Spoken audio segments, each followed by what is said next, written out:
ലോക തുറമുഖ വ്യാപാരത്തിൽ കേരളക്കരയുടെ അഭിമാനമായി വിഴിഞ്ഞം മാറുകയാണ്. ലോക തുറമുഖ വാണിജ്യ ശക്തികളുടെ കൂട്ടത്തിലേക്ക്, മുൻനിരയിലേക്ക് തന്നെ ഇന്ത്യയെ കൂട്ടിച്ചേർക്കുകയാണ് വിഴിഞ്ഞം. ഇന്ത്യയുടെ ആദ്യത്തെ deep water multipurpose seaport. Kerala സർക്കാർ വികസിപ്പിച്ച ഈ വിഴിഞ്ഞം സീപോർട്ട് രാജ്യത്തിൻ്റെ പുതിയ സ്വപ്നങ്ങൾക്കുള്ള പടിവാതിലാവുകയാണ്.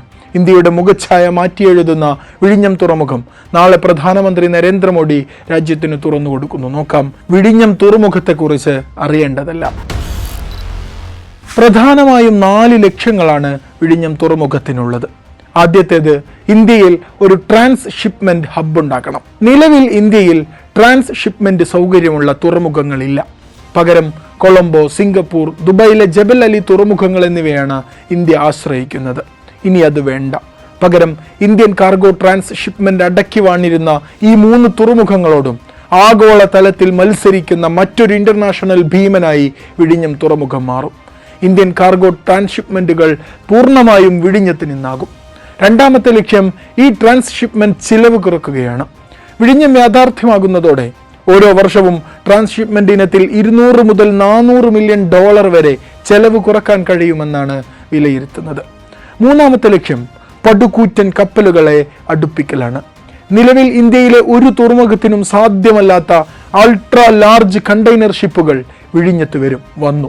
ആഴ്ചകൾക്ക് മുമ്പാണ് 4 ഫുട്ബോൾ ഗ്രൗണ്ടിന്റെ വലിപ്പമുള്ള ലോകത്തിലെ ഏറ്റവും വലിയ ചരക്കു കപ്പലായ 24,346 കണ്ടെയ്നറുകൾ വഹിക്കാൻ ശേഷിയുള്ള പടുകൂറ്റൻ കപ്പലായ MSC തുർക്കി വിഴിഞ്ഞത്ത് നങ്കൂരമിട്ടത്.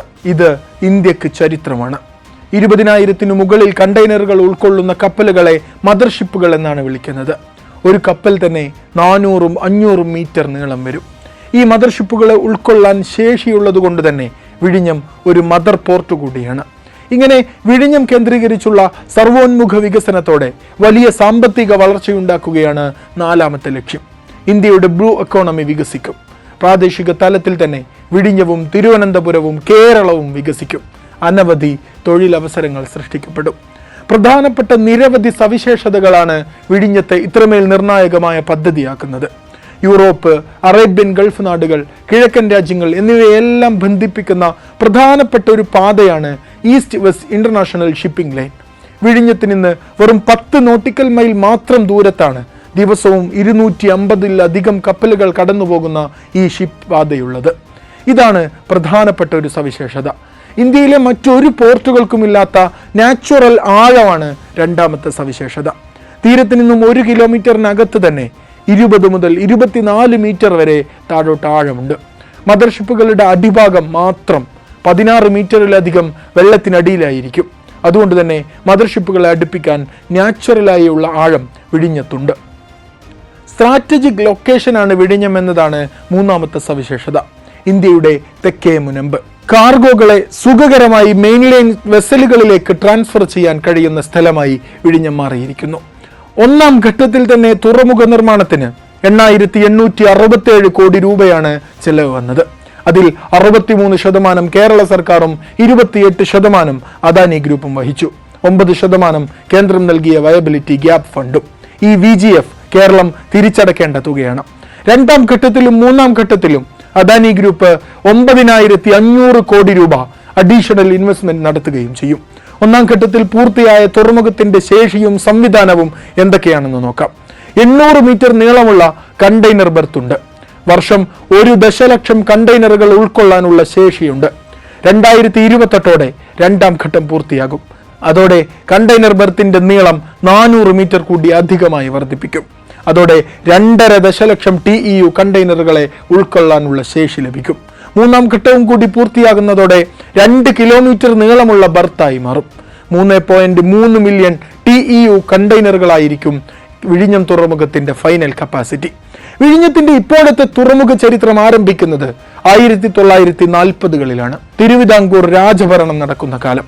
തുറമുഖത്തിന്റെ സാധ്യതകളെ കുറിച്ച് പഠിക്കാൻ ആദ്യത്തെ സർവേ നടന്നത് 1940ലാണ്. 1944 ഇംഗ്ലണ്ടിൽ നിന്നുള്ള പ്രഗത്ഭനായ ഒരു ഹൈഡ്രോഗ്രാഫറെ തിരുവനന്തപുരത്ത് എത്തിച്ചു. വിഴിഞ്ഞം തുറമുഖം നിർമ്മിക്കാൻ അനുയോജ്യമായ സ്ഥലമാണെന്ന് ഉറപ്പിച്ച് രാജകുടുംബത്തിന് അദ്ദേഹം ഒരു പഠന റിപ്പോർട്ട് കൈമാറി. പക്ഷേ 1947 ഇന്ത്യക്ക് സ്വാതന്ത്ര്യം ലഭിച്ചതോടെ രാജകുടുംബം തുറമുഖ കാര്യങ്ങളിൽ ഇടപെടാതായി. പിന്നീട് വിഴിഞ്ഞത്തെക്കുറിച്ചുള്ള ആലോചനകൾ ഉണ്ടാകുന്നത് ഏറെക്കാലം കഴിഞ്ഞാണ്. കൃത്യമായി പറഞ്ഞാൽ 988 തിരമാലകളിൽ നിന്ന് വൈദ്യുതി ഉൽപ്പാദിപ്പിക്കുന്നതിനെ കുറിച്ച് ഒരു പഠനം നടക്കുകയാണ്. IIT മദ്രാസിലെ ഒരു PhD സംഘമാണ് പഠനം നടത്തുന്നത്.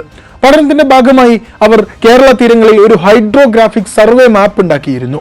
ഈ മാപ്പ് വിശകലനം ചെയ്തത് ഏഷ്യയിലെ തന്നെ ഏറ്റവും പ്രശസ്തനായ ഹൈഡ്രോളജിസ്റ്റ് ഡോക്ടർ രവീന്ദ്രനായിരുന്നു.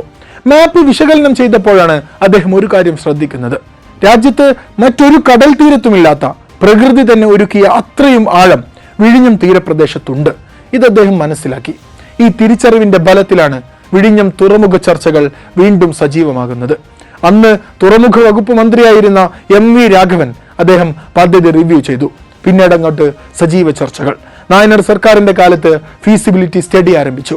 ആന്റണി സർക്കാരിന്റെ കാലത്തും പദ്ധതി ചർച്ചകൾ സജീവമായി നടന്നു. 2006 പോർട്ട് പ്രോജക്റ്റ് ഒരു കൺസോർഷ്യത്തിന് സമർപ്പിച്ചുവെങ്കിലും പക്ഷേ തുടക്കമിടാൻ മടിച്ച് പദ്ധതി പലയിടങ്ങളിലായി കുരുങ്ങിക്കിടന്നു. അതിനിടെ കടൽ ശോഷണം ഭീഷണിയാകുമോ എന്ന ആശങ്കകൾ, ഒപ്പം മത്സ്യത്തൊഴിലാളികളുടെ എതിർപ്പ് എല്ലാം ഉയരാൻ തുടങ്ങിയതോടെ വീണ്ടും പദ്ധതിക്ക് വേണ്ടിയുള്ള കാത്തിരിപ്പ് അനിശ്ചിതമായി നീളാൻ തുടങ്ങി. 2013 ഡിസംബറിൽ സംസ്ഥാന സർക്കാർ 2 ഘട്ടങ്ങളിലായി ഗ്ലോബൽ ടെൻഡർ നടപടികൾ ആരംഭിച്ചു. ഒടുവിൽ 2015 ജൂൺ 10 പദ്ധതിയെ അദാനി പോർട്ടിന് കൈമാറാൻ മന്ത്രിസഭ അംഗീകാരം നൽകി.